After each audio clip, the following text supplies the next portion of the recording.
மகாபெரிவா சரணம். ஸ்ரீ லலிதா ரகசிய சகஸ்ரநாமத்தில் வாக்தேவதைகள் அம்பிகையின் நாமங்களாக சொல்லி கொண்டு வரும் பொழுது அவள் எப்படிப்பட்ட வடிவமாக இருக்கிறாள் அப்படின்னு சொல்லும் பொழுது எது நம்மிடம் இல்லையோ அதுதான் அவளுடைய வடிவம் அப்படி நம்ம உணர ஆரம்பித்து விட்டோம். அன்பு அப்படிங்கிறது ஒரு விஷயம் இல்லையா? அதை எல்லோரிடமும் எல்லா உயிரினங்களிடமும் காண்பிக்க வேண்டும் அப்படிங்கிறது தான் உண்மையான அன்பு. அதுதான் அவள் தன்னுடைய ஆனந்த மொட்டை விரிக்க வைத்து விட்டால் அதை நமக்கு அந்த அன்பை பொழிய ஆரம்பித்து விட்டால் என்று தரக்கூடிய ஒரு காட்சியினுடைய நிலை அப்படின்னு தெரிஞ்சிருச்சு. அப்ப இது இருக்கும் பொழுது அடுத்ததாக அவள் என்ன செய்வாள்? ஏன்னா அந்த மொட்டு விரியும் பொழுது ஒவ்வொரு அமிர்தமாக வருது அப்படின்னு சொன்னோம் இல்லையா? முதலில் அந்த அன்பு பிரேமம் அப்படின்னு வந்துச்சு.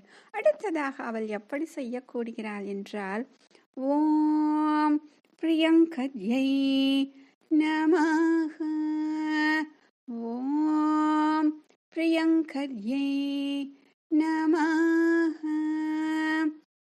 இது பிரியங்கரி அப்படின்னு சொல்றது, அதாவது பிரியம் கரி அப்படின்னு சொல்றது. நம்ம கேள்விப்பட்டிருக்கோம் நிறைய பெயர்கள் பெண்களுக்கு வைக்கக்கூடியதுல சங்கரி அப்படின்லாம் பெயர் வைக்கிறோம் இல்லையா? அந்த கரி அப்படிங்கிறதுக்கு என்ன பொருளாக இருக்கும் அப்படின்னு நமக்கு மனசுல ஓடிக்கிட்டே இருக்கும் இல்லையா? இப்போ அதனுடைய பொருள் இங்க தெரிய போகுது. பிரியம் அப்படிங்கிறது நமக்கு விருப்பம் அப்படின்னு தெரிஞ்சு போச்சு. கரி அப்படின்னா நிறைவேற்றி கொடுப்பவள் அப்படிங்கிற ஒரு அற்புதமான ஒரு பொருள் தரக்கூடியது. இப்ப என்ன விருப்பத்தை நிறைவேற்றி கொடுக்க போகிறாள் அதுதான் இங்க ரொம்ப முக்கியமான ஒரு விஷயம். ஏன் அப்படின்னா இப்ப நம்ம சொன்னதே ஒரு தாயார் குழந்தை இந்த பாவத்திலேயே அப்படியே பார்த்துக்கிட்டே வந்தா அம்பிகைக்கு இன்னும் மிக அருகில் செல்ல முடியும். அப்ப தாயாருடைய விருப்பம் எப்படி இருக்கும்? தன்னுடைய குழந்தை நல்ல நிலைக்கு வர வேண்டும். இதை செய்தால் அந்த குழந்தை நல்ல நிலைக்கு வரும், நல்ல நிலையில் இருந்து சந்தோஷமாக ஆனந்தமாக இருக்கும் என்று தெரியும். ஆனா அந்த குழந்தைக்கு என்ன அப்படின்னா, எப்படி இந்த உலகம்ங்கிற மாயை நம்ம சிக்கிட்டு அந்த தாயார் காண்பிக்கக்கூடிய வழிகளையே நாம் மறந்துவிட்டு எதையோ செய்து கொண்டிருக்கிறோம் இல்லையா?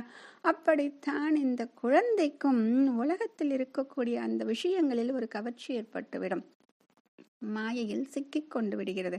அப்ப தாயாராக இருக்கப்பட்டவள் சதா சர்வகாலமும் அந்த குழந்தைக்கு எப்படியாவது நல்ல நிலைக்கு கொண்டு வந்து விட வேண்டும் என்று அந்த விருப்பத்தை மட்டுமே வைத்து கொண்டிருப்பாள் இல்லையா?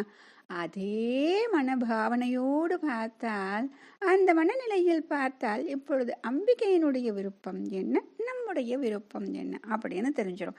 இப்ப விருப்பத்தை நிறைவேற்றி கொடுப்பவள் அப்படின்னு சொல்லிட்டோம் இல்லையா?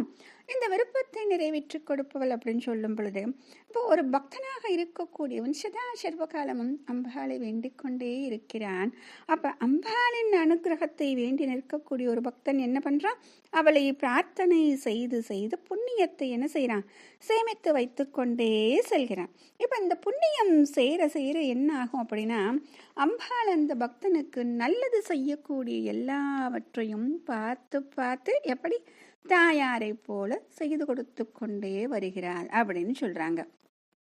ஆக இந்த புண்ணியம் சேர சேர என்ன ஆகுது அப்படின்னா, நம்முடைய பிறவிகள் என்ன ஆகும்? அடுத்தடுத்து வரக்கூடிய பிறவிகளில் நமக்கு ஒரு சத்சங்கம் மட்டுமே நமக்கு கிடைக்கும், சத் விஷயங்களை மட்டுமே செய்வோம். ஆக அடுத்து வரக்கூடிய பிறவிகளும் அந்த புண்ணியத்தின் பலனை அடையக்கூடியதாகவே இருக்கும்.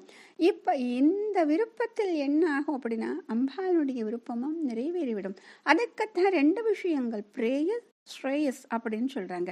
இந்த பிரேயஸ் அப்படிங்கிறது பிரியமான விஷயங்கள். இந்த லோகத்தில் இருக்கக்கூடிய விஷயங்கள் நம்ம இந்த சொல்றோம் இல்லையா? எனக்கு இது வேணும், அது வேணும், அந்த கஷ்டமெல்லாம் போகணும், இவங்க நல்லா இருக்கணும், அப்ப நிறைய விஷயங்கள் நம்ம வேண்டுகிறோம் இல்லையா? அப்ப இந்த இம்மையில கிடக்கக்கூடிய சுகங்களை எல்லாம் நம்ம கேட்டு கேட்டு அவளிடம் பெற்று விடுகிறோம். ஆக அவள் என்ன செய்கிறாள்? இந்த ஜென்மத்திற்கான விஷயங்கள், அறம், பொருள், இன்பம், வீடு அப்படின்னு சொல்றோம் இல்லையா? இது எல்லாவற்றையும் கொடுப்பவளும் அவள்தான். சரி, அடுத்தது இந்த ஸ்ட்ரேயஸ் அப்படின்னு வரணுமே, அதுதான் இங்க ரொம்ப முக்கியம். நம்ம பிரேயஸை விட ஸ்ட்ரேயஸ் வந்துடுச்சோம் அப்படின்னா சரியா போயிடும். ஸ்ட்ரேயஸ் அப்படிங்கிறது என்ன அப்படின்னா விடுதலை. இப்ப பிறப்பு இறப்பு அப்படின்னு அப்படியே இந்த சுழல் போய்கிட்டே இருக்கு, இந்த சக்கரம் போய்கிட்டே இருக்கு. அதுல இருந்து நாம் வெளியே வர வேண்டும் இல்லையா?